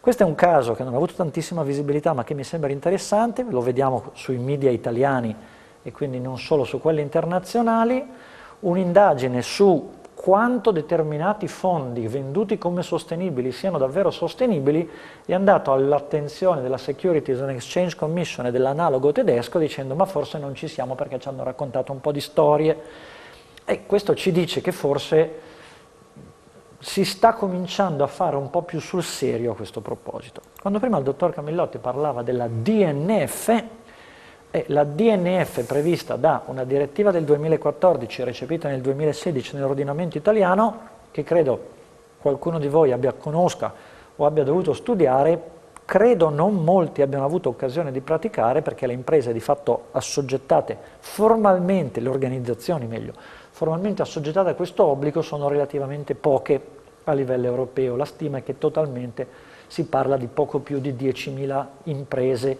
escludendo il Regno Unito. Le imprese con una valenza di interesse pubblico e con una determinata classe dimensionale, che nota bene non è quella classica che usa l'Unione Europea, cioè sopra i 250 dipendenti, ma le classi dimensionali indicate sotto, sono tenute a redigere una rendicontazione non finanziaria obbligatoria. Quindi banche, compagnie di assicurazione, imprese quotate. La normativa italiana ha tradotto questi requisiti mettendo una serie di spunti. Problema di questa forma di rendicontazione. In realtà non esiste uno standard univoco perché diverse imprese possono, detto in modo un po' brutale, rendicontare come cavolo gli pare. In realtà la mancata osservanza della direttiva non prevede sanzioni, quindi è un obbligo, ma un obbligo un po' per modo di dire. Poi è chiaro che esiste un vincolo di tipo reputazionale per cui io non posso non farlo. Però l'attuale situazione normativa non è che proprio induce ad effettuare una rendicontazione, una dichiarazione non finanziaria di grandissimo valore. Questo mi crea problemi sia per i destinatari dell'informazione, che in realtà non possono capire esattamente cosa sta capitando e fanno fatica a confrontare i dati tra realtà diverse, ma crea problemi anche per la fonte di queste informazioni, cioè che per chi deve produrre queste informazioni, perché non sa quale informazione deve effettivamente mettere in fila, non può definire degli standard da andare a chiedere per esempio ai propri fornitori se deve rendere conto anche della propria catena di fornitura. Questo chiaramente comporta costi maggiori e tutto sommato non consente a chi lavora bene di differenziarsi in positivo da chi invece getta una cortina di nebbia sulla propria attività effettiva. Se noi vogliamo che le risorse finanziarie arrivino a chi è effettivamente più sostenibile, l'attuale contenuto della direttiva risulta insoddisfacente. Qualcuno dice che sul clima c'è stato solo bla bla, in realtà se guardiamo che cosa è previsto dallo European Green Deal su questo tema, di interventi ce ne sono molti. Uno in particolare fa riferimento alla cosiddetta Green Finance Strategy, che riguarda l'obiettivo più generale di fare in modo che la transizione climatica possa essere effettivamente finanziata, perché è evidente che non può capitare nel vuoto, e quindi l'Unione Europea su questo sta lavorando. Uno dei pilastri di questo, lo accennerò solo perché lo affronterà il relatore dopo di me, è quello della Sustainable Finance Taxonomy. È un tema delicato perché dice, bene signori, facciamo un po' di chiarezza su che cosa vuol dire sostenibilità. Okay? Quando dico investimento sostenibile, cosa vuol dire? Perché chiaramente il tema è di moda, qualcuno ci investe perché ci crede, qualcuno ci investe perché ritiene che possa essere un investimento che renderà in futuro, dato quanto la sostenibilità è di moda, ma andiamo a chiarire bene cosa vuol dire sostenibile, perché altrimenti c'è un caso che qualcuno in altra disciplina chiamerebbe pubblicità ingannevole. Ti vendo un fondo sostenibile, ma cosa c'è davvero dentro? La parte di questo dibattito che più ha avuto riscontro sui media italiani è il dibattito sulla classificazione del nucleare. Come classifico il nucleare? Perché siamo d'accordo che determinate fonti sono considerate sostenibili, siamo d'accordo che gli idrocarburi sono non sostenibili, la classificazione del nucleare è un delicato dibattito politico con alcuni Paesi membri, primo tra tutti la Francia, che cerca di spingere per la qualificazione come sostenibile. Io non ho un parere, ma non c'entra per niente il mio parere su questo, però è uno dei temi, cioè sostenibile vuol dire concretamente che cosa. Implicazione attesa di questo tema, ma ne parlerà il collega dopo di me, nel momento in cui alle banche verrà chiesto di rendere conto della sostenibilità dei propri impieghi, il passo immediatamente successivo ovviamente è che le banche dovranno chiedere una serie di informazioni ai propri imprenditori. Okay? Il passo probabile in passi successivi potrebbe darsi che i capital requirement in prospettiva siano parametrati in qualche modo al grado di sostenibilità degli attivi, il che ovviamente porta alla soluzione di cui già si parla, che i prenditori meno sostenibili debbano pagare un differenziale di tassi di interesse. Andiamo invece sul tema più direttamente legato al tema della mia presentazione e anche alle implicazioni possibili per chi fa il mestiere del commercialista. 21 aprile la Commissione mette sul tavolo una proposta di direttiva. Ripeto, è una proposta, non c'è assolutamente nulla di definitivo, ma è un documento abbastanza dettagliato che è stato poi presentato in una conferenza ad altissimo livello il 6 maggio, per dire ha aperto la Lagarde e hanno chiuso Daniele Franco in rappresentanza dei Paesi membri e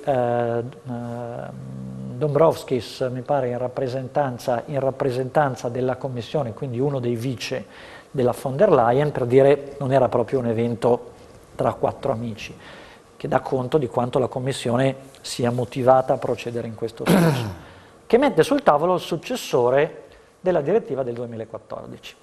Si cambia il nome perché si parla di rendicontazione di sostenibilità aziendale e si prevedono una serie di novità abbastanza radicali.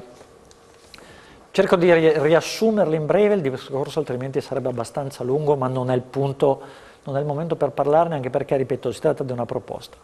Allora, intanto questo varrebbe per tutte le grandi imprese, secondo la definizione classica dell'Unione Europea, non quella della direttiva del 2014, cioè sopra i 250 dipendenti o con un bilancio superiore ai 43 milioni e ricavi superiori ai 50 milioni, più le medie imprese con titoli quotati. Okay? Quindi questo vorrebbe dire passare da circa 10.000 a circa 50.000 organizzazioni. Saltiamo i dettagli dei punti elenco di questa slide, tranne l'ultimo che è importante. C'è un serio rischio, e in realtà sta già capitando oggi, che le grandi imprese vadano a chiedere informazioni ai loro fornitori. Nel momento in cui è evidente che molte attività manifatturiere, molte attività di trasformazione oggi non sono fatte dentro i confini dell'impresa, ma c'è stata una terziarizzazione di una parte della catena del valore, se io racconto solo il pezzo a monte e il pezzo a valle, dico io non inquino, io non faccio niente, io sono bravissimo, in realtà vado a controllare direttamente quello che i miei terzisti stanno facendo e quindi in qualche modo, siccome gli do io le specifiche, me ne devo prendere le responsabilità. Il che vuol dire che queste regole, ancorché sia scritto che non riguardano le medie imprese, in prospettiva, per un effetto di traboccamento, nel momento in cui non glielo viene chiesto dalla Commissione europea, ma gli viene chiesto dalle grandi imprese che devono rendicontare sulla propria catena del valore, anche le medie imprese sarebbero chiamate a produrre queste informazioni. Di quali informazioni si sta parlando? Di una lista abbastanza complessa, non andiamo punto per punto, li trovate in questa slide, vedete che la lista è già abbastanza numerosa così. Okay? Particolare attenzione, qui l'ho evidenziato perché ci arriveremo poi verso la fine, non a caso al primo punto ci sta cambiamento climatico, non a caso è la priorità percepita come importante nell'ambito di tutto lo European Green Deal, quindi si citano esplicitamente tutti questi punti, ma punto 1 la mitigazione del cambiamento climatico, punto 2 l'adattamento al cambiamento climatico. Faccio notare che è previsto dalla bozza di direttiva, dalla proposta di direttiva, che questi dati debbano essere sottoposti a audit, quindi io non devo raccontare solo quello che pare a me. Di questa slide, che dà l'idea di quali devono essere i nuovi standard, sottolineo solo due aspetti diciamo, nel rispetto delle esigenze di tempo. Primo, si parla di standard distinti per settore, cioè ci saranno alcuni parametri che saranno cosiddetti sector agnostic, cioè che varranno per tutte le imprese, e poi ci saranno alcuni standard specifici di settore, macro settori ovviamente, necessari per il confronto, perché è chiaro che se io devo confrontare una banca con un produttore di caffè o con qualcuno che mi produce elettricità, ho realtà un po' diverse. Okay? Poi ci saranno ovviamente dei possibili standard definibili dalle singole imprese, ma quello è meno rilevante. L'altro punto che io trovo particolarmente interessante è il fatto che non stiamo parlando solo di rendicontazione nella logica classica, cioè raccontare che cosa ho fatto, ma l'asticella qui si alza parecchio, perché l'idea è che le imprese debbano definire i propri obiettivi, raccontare come vogliono arrivarci e poi rendere conto su quanto li hanno raggiunti o non raggiunti. Credo che questo sia decisamente diverso da quello che c'è almeno nel 95% dei bilanci di sostenibilità oggi. Ci sono delle eccezioni, ma sono decisamente rare. Questa è una soluzione abbastanza interessante che rappresenta un'interessante mediazione tra cosiddetta rendicontazione rule-based, dove dico devi dirmi questo, questo, questo e quest'altro, e la rendicontazione principle-based, dove dico io non ti dico cosa devi dirmi, ma ti do una filosofia di lavoro. Okay? Quindi qui si va su alcuni indicatori definiti, però si dice tu mi devi dire dove vuoi arrivare e mi devi raccontare come intendi arrivare a raggiungere quegli obiettivi di sostenibilità. Elemento un po' preoccupante che mi serve per spiegarvi che cosa io mi aspetto capiterà nei prossimi mesi. Finora è uscito un documento di lavoro solo sugli standard a proposito del cambiamento climatico. Anzi, scusate, faccio una premessa. Notate in cima a questa slide che l'organo che attualmente sta lavorando su questi temi è un gruppo di lavoro della Commissione che si chiama European Financial Reporting Advisory Group, cioè Financial Reporting. Stiamo parlando di contabili originariamente, cioè lo stesso organo che ha aiutato la Commissione nella definizione degli standard di rendicontazione finanziaria, adesso sta lavorando anche su questi temi. È già deciso che questo diventerà il nuovo standard setter, cioè l'entità che definirà le regole per il futuro. Di questo che vi ho preso solo la copertina, tanto per spaventare un attimo e capire di cosa sta arrivando, la nota sulla bozza di modello di rendicontazione dell'impatto climatico sono 55 pagine. Ecco, questo francamente a me sembra un po' preoccupante e non solo a me. Tempistiche previste, secondo trimestre 2022, se ci si riesce. La proposta di direttiva proposta dalla Commissione viene approvata dal Parlamento e dal Consiglio, ma bisogna vedere se ci si arriva, perché non è detto che i Paesi membri siano d'accordo. Ottobre vengono stabiliti gli standard di rendicontazione, ottobre 2023 standard settoriali, secondo trimestre 2024 vengono presentati i primi bilanci di sostenibilità per il 2023. Questi tempi a me sembrano completamente irrealistici, perché mi sembrano veramente troppo stretti. Spunti di riflessione, la cosa è accelerata moltissimo, tutti sono abbastanza sorpresi. Con questo modello c'è margini molto più ridotti per andare a raccontare quello che si vuole, o meglio per il greenwashing, resta qualche spazio per la disclosure selettiva, cioè io faccio vedere alcune cose e ne faccio vedere altre. Non è del tutto chiaro qual è davvero l'obiettivo, cioè io voglio spingere le imprese a essere più sostenibili, voglio dargli degli strumenti per dialogare con i portatori di interesse, o è un modo per dire che l'Unione Europea è attenta a queste cose? C'è un serio problema di competenze da formare, perché stiamo parlando di moltiplicare per 5 le realtà che devono rendicontare e di passare degli standard decisamente molto più impegnativi. Questi sono dei temi sui quali stiamo lavorando come università, ma questo possiamo anche saltarlo. Credo che questo possa rappresentare un'opportunità molto importante per i dottori commercialisti. Questo dipenderà molto da quali saranno i contenuti della rendicontazione. È chiaro che se il compromesso sarà per il momento concentriamoci solo sulle emissioni di gas serra, forse il commercialista non deve fare tantissimo. Se invece si parla di una rendicontazione integrata che cerchi di legare la performance complessiva dell'azienda, come diceva prima l'ingegner Pavan, al valore, alla performance e alle prospettive, beh, il ruolo del dottore commercialista come coordinatore di questo dialogo è decisamente più rilevante. Grazie per l'attenzione. Grazie professor Brusati, devo dire che ha fatto sintesi perfetta fra quelli che sono gli spunti che ci hanno lanciato gli imprenditori, quelle che sono le esigenze anche prospettiche della nostra categoria, che ci legano a doppio filo poi con il relatore che adesso interverrà.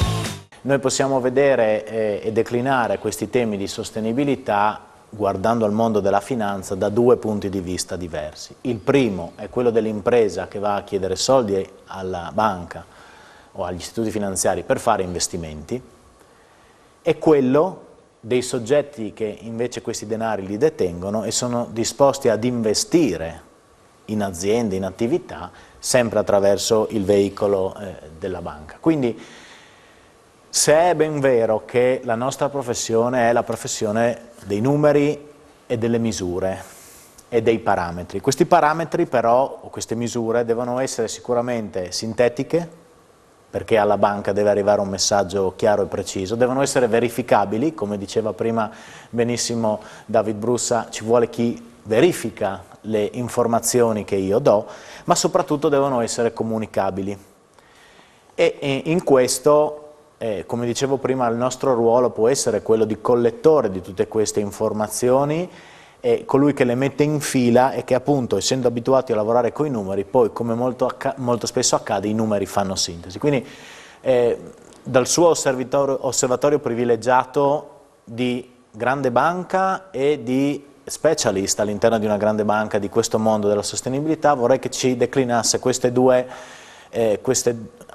tre aspetti: lato debito, lato investimento e il rapporto evidentemente con la nostra professione e quanto la nostra professione possa essere al servizio del rapporto impresa-banca in questa comunicazione. La ringrazio innanzitutto per l'invito e buonasera a tutte e a tutti. Allora, essenzialmente mi verrebbe da dire le banche, gli istituti di credito sono imprese particolari, perché se facciamo finanziamenti o investimenti a 30 anni o a 50 anni, l'orizzonte temporale, la durabilità, no, è nel nostro DNA, quindi le valutazioni devono essere fatte in un'ottica veramente di lungo termine. Questo ha fatto sì che la maggior parte degli istituti, dei gruppi bancari, diciamo internazionali, italiani e internazionali, abbiano iniziato molto tempo fa a fare un certo tipo di valutazioni. ci sono stati dei bei cambiamenti, no? Dei bei cambiamenti, ricordiamo gli interventi nel territorio delle fondazioni bancarie, in qualche maniera che cercavano in qualche maniera di compensare, di sostenere il territorio con interventi. Ma c'è stata una bellissima evoluzione che nasce sicuramente dai valori che possono essere un po' differenziati dai vari gruppi bancari, ma che ha portato già da tanti anni fa ad anticipare la normativa. Allora, cominciamo sul lato dei finanziamenti. Sul lato dei finanziamenti molto è stato fatto e tanto si farà. È ovvio, quando le banche si sono dotate, noi abbiamo iniziato anche noi nell'89 come Illy, per esempio, a sostenere gli enti di microcredito, quindi finanziare coloro che sostenere coloro che finanziano persone escluse dal mondo bancario, perché non hanno un conto corrente, perché non hanno garanzie, non hanno realtà. Proprio perché si creano, la sostenibilità, abbiamo detto, è ambientale e sociale, no? Il pianeta è la casa comune e non dobbiamo appunto privare le generazioni future di quelle che possono essere le risorse di cui loro avranno diritto, no? e avranno bisogno e hanno diritto quindi di poterne utilizzare e disporre. E ugualmente da un punto di vista sociale, perché ci sono grandi disuguaglianze e grandi ingiustizie. E se appunto le banche, ma tutte le imprese vogliono essere eterne o comunque pensare in un'ottica di durare molto, devono fare delle valutazioni sul lungo periodo e cercare quindi di compensare e premiare chi in qualche maniera rispetta l'ambiente e le generazioni future da un punto di vista ambientale, e cercare di trovare delle soluzioni per favorire, combattere, in qualche maniera contrastare le disuguaglianze sociali e le disuguaglianze di opportunità, perché ci sono delle ingiustizie, no? Quindi un giovane che nasce in una famiglia non particolarmente facoltosa, se ha dei talenti, perché gli dovrebbe essere pregiudicata la possibilità, no, di poter studiare, di poter ambire a un futuro migliore. Tornando al tema dei finanziamenti, ma andiamo in parallelo, finanziamenti e investimenti. Allora, in un'ottica di valutare un'impresa, sostenere un'impresa, le banche cosa fanno? Cercano di fatto di essere quel ponte per consentire alle imprese, ma anche alle famiglie, di realizzare i loro progetti, i loro investimenti, no? E questa è una missione molto importante, perché lo fanno con i depositi e i risparmi delle famiglie e delle imprese per finanziare altre famiglie e altre imprese, no? Quindi lo deve fare con grande senso di responsabilità. Nella selezione, da anni non sono più una selezione soltanto sul merito creditizio, quindi sul rating, quindi sulla possibilità di avere il rimborso e far sì che appunto questi denari poi ritornino e vengano rimborsati, ma si è introdotto sempre di più un'ottica di guardare anche le altre componenti, che sono componenti anche da un rischio reputazionale, perché chi ha delocalizzato in paesi dove si sfrutta il lavoro minorile, no? Poi magari parla molto di green, di verde, ma da un punto di vista dei diritti umani ma sicuramente... questi sono aspetti che già oggi valutate nell'erogazione del credito? Noi da anni abbiamo, oltre il comitato rischi, ogni banca lo chiama in un modo a sé, però più o meno siamo lì, su certi tipi ci siamo dotati di policy interne, dove abbiamo deciso di non finanziare più alcuni settori. E quindi indipendentemente dalla dimensione, indipendentemente, no, dalla situazione del bilancio, dal patrimonio, ma proprio alcuni settori per noi non sono più finanziabili, e altri abbiamo deciso, stiamo uscendo, quindi stiamo dicendo che non finanzieremo nei prossimi anni, sempre stiamo riducendo, per dire sono settori in cui non crediamo, secondo noi non rispettano proprio gli equilibri e le aspettative che abbiamo per salvare il nostro pianeta e utilizzare meglio le nostre risorse, quindi come esempio l'utilizzo dell'energia a carbone piuttosto che il carburante sciito, insomma, che ha notevoli costi ambientali per essere estratto, il petrolio sciito. Quindi queste politiche già sono in essere da tempo e vengono rafforzate. Poi ci sono politiche invece positive, quindi policy creditizie fatte per premiare alcune attività.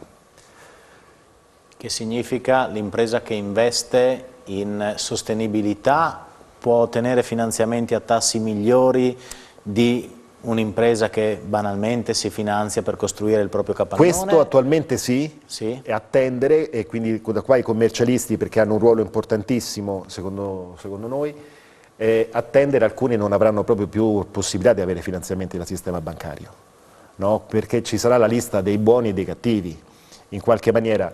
Ci sono ormai dati, e lo vediamo anche sul fronte degli investimenti, dove realtà molto virtuose, che sono state selezionate, dove tutto è stato analizzato in maniera approfondita, i fondi di investimento da BlackRock, ma BNP Paribas è il leader sui fondi SRI, noi abbiamo lanciato il primo fondo SRI nel 2002, quindi 20 anni fa, no? C'è un'analisi dei gestori che è molto puntuale. Poi ci sono fondi tematici dove ci sono altre categorie dove si va per esclusione, quindi alcuni settori, alcune aziende non le escludiamo, no? Ma in altri si vanno a prendere veramente i migliori. Questo significa che alcune imprese, alcune sono già straordinariamente avanti, Illy è un leader a livello mondiale e internazionale, alcune imprese sono estremamente avanti, ma altre devono essere accompagnate. E in questo percorso il processo non deve essere un processo, come diceva prima poc'anzi il professore, che tende ad abbellire o a comunicare qualche cosa che non è aderente alla realtà, perché poi le analisi saranno sempre più approfondite, no? Quindi deve entrare nel core business. La sostenibilità ambientale o sociale, ma secondo me l'innovazione, non ci potrà essere innovazione se non è sostenibile. Il trend qual è? Il trend è che i giovani, dai millennials, ma questa sensibilità è cresciuta, c'è molta attenzione alla credibilità e alla reputazione dell'impresa, del produttore. E basta uno scandalo dove si scopre che qualcuno sta utilizzando lavoro minorile o comunque lavoro forzato, dove c'è sempre più diffusamente una sorta di boicottamento da parte dei consumatori, di una parte. Questa attenzione dal suo punto di vista oggi la riscontrate e la potete declinare solo sulle grandi imprese perché sono quelle più visibili o quelle più analizzabili, o accade anche a livello più piccolo? Allora, attualmente è sulle più grandi, sui large corporate, sulle grandi imprese, sui quali ovviamente che richiedono grandi capitali, e che possono accedere anche al mercato dei capitali, quindi con le emissioni di bond, oltre alle aziende quotate, insomma. Ma man mano questa prassi sta sempre di più scendendo, no? E quindi il futuro prossimo, e quindi il consiglio qui è l'opera che può fare un dottore commercialista per le imprese con cui collabora, è portare questa sensibilità. Noi abbiamo gli imprenditori che normalmente hanno una visione di lungo termine, no? E anche i più grandi manager, ma non sempre c'è questa sensibilità. Adesso se si vuol guardare avanti e se si vedono i trend, c'è un rischio reputazionale enorme a non impegnarsi nella sostenibilità oggi, per chi non è già partito. Su questo rischio reputazionale vi faccio una domanda a voi due, l'avrei fatta volentieri anche agli altri ospiti, ma le esigenze di organizzazione non ce lo permettono. Sul rischio, perché la grande sfida dell'essere sostenibile e del poter far apprezzare l'essere sostenibile molte volte si scontra poi, quando abbiamo a che fare col consumatore finale, con altre logiche che sono quelle del prezzo, che sono quelle della comodità, che sono quelle del scegliere la cosa che più mi piace, a prescindere dal fatto che poi l'azienda che ha prodotto questa cosa o che mi ha dato questo servizio sia sostenibile o meno. Su questo tema il lockdown e il Covid hanno declinato secondo me un'evidente distorsione. Mi riferisco ad Amazon. Amazon è l'azienda al mondo che produce per il suo business la maggior quantità di anidride carbonica, perché ogni macchina, ogni motorino arriva al domicilio di ogni singola persona a consegnare un singolo pacchetto. Quindi in termini di sostenibilità ambientale sicuramente non è un'azienda che ha valutazione congrua. Tuttavia, altra cosa che ci viene spesso raccontata è che i giovani sono quelli che più stanno attenti a questi concetti e a come vengono declinati i concetti di sostenibilità, di futuro del pianeta, eccetera, eccetera. È ben vero però dall'altro lato che sfido qualunque giovane oggi a non aprire il proprio schermo dello smartphone e scegliere un paio di scarpe piuttosto che l'ultimo videogioco, piuttosto che un libro attraverso Amazon, perché nel 90% dei casi lo trovano a minor prezzo che al negozio sotto casa e nella quasi certezza gli viene consegnato a casa anziché dover uscire per fare questo acquisto. Quindi io qui trovo una forte contraddizione fra quella che è la reale sostenibilità ambientale di un'azienda, in questo caso di servizi, rispetto alla sua reputazione e rispetto invece alla capacità di offrire un servizio che poi per comodità e prezzo viene scelto a prescindere dalla sostenibilità. Ecco, questa contraddizione che apparentemente oggi accade nell'esempio che faccio io su Amazon, ma ne potremmo trovare altri di esempi, vorrei capire come si riesce a declinare, magari se con questa risposta di voi due riusciamo a chiudere questo convegno e così ci capiamo quanto la realtà poi operativa, no, contrasta con le ideologie. La sensibilità e la capacità di giudizio sono cose diverse. Che ci sia una crescente sensibilità, ci sono molti indicatori. Se guardiamo per esempio nel settore della distribuzione commerciale, della GDO, eccetera, eccetera, ci si rende conto che la domanda di prodotti vegetariani e vegani è in significativo aumento e c'è una componente etica importante dietro questo discorso, sofferenza degli animali e così via. Che poi queste persone siano in grado di fare una valutazione su temi oggettivamente complessi, perché anche gli esperti fanno fatica a capire quali fattori vanno considerati per scegliere tra A e B. Quando infatti poi si fanno le regolamentazioni, qualcuno va a dire guarda che la regolamentazione che d'impatto sembra essere quella migliore, poi non è necessariamente quella che fa meglio al pianeta, perché ti stai trascurando questo e quest'altro componente. Allora, per esempio, attenzione alla sostenibilità, poi però nel momento in cui vanno a comprare il prodotto che costa 11 euro su Wish, è chiaro che questo non può essere fatto in condizioni davvero sostenibili. Per cui l'attenzione etica, morale, intellettuale verso la variabile è un conto. Poi è chiaro che andare a capire cosa vuol dire davvero garantire quei risultati o passare dalla fase della protesta, della dichiarazione, al fatto di trovare delle soluzioni tecniche che ovviamente comportano dei compromessi, che ovviamente comportano tenere intorno al tavolo diversi portatori di interesse, quello è un discorso decisamente più complesso e che non è oggettivamente alla portata di tutti. Alessandro? Sì, mi verrebbe da dire,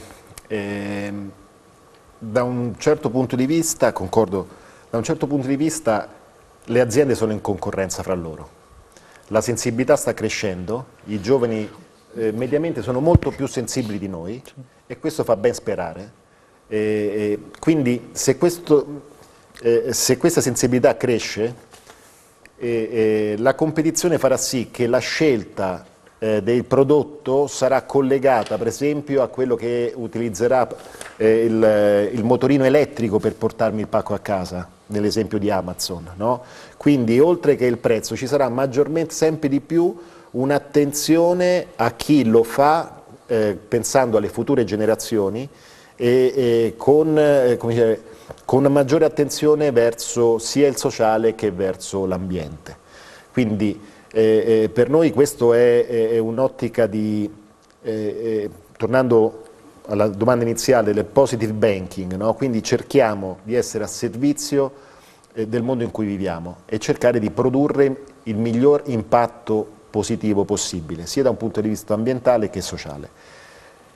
Questo lo facciamo anche quindi sul lato degli investimenti che andiamo a proporre, ma anche sul lato dei finanziamenti, dove ci sono, oltre ai green bond, i sustainable bond, i positive link loan, quindi dove c'è uno sconto che viene applicato al finanziamento già firmato, già prevede, diciamo, che la cedola potrà essere più bassa, il tasso di interesse potrà essere più basso, al rispetto di certi obiettivi ambientali o sociali o di governance che verificabili, ovviamente devono essere tutti verificabili.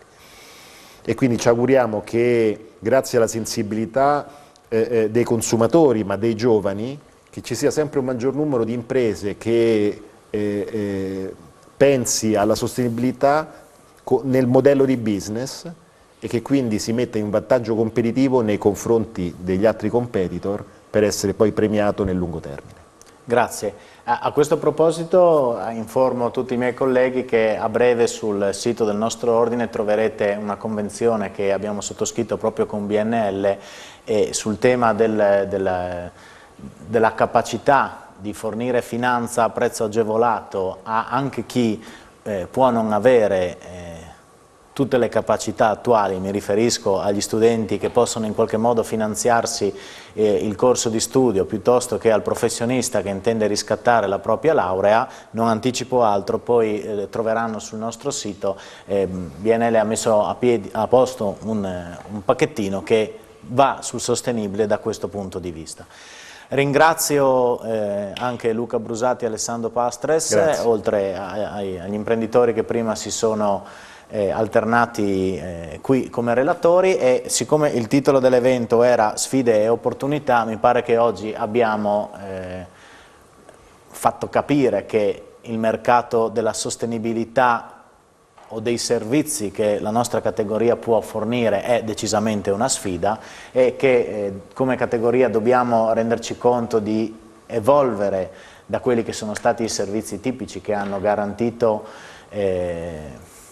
una continuità nella nostra professione, cercando di evolvere verso quello che il mercato chiede, verso quello che le imprese chiedono, verso quello che il futuro delle generazioni che verranno dopo di noi a fare questo lavoro chiede. Quindi grazie a tutti.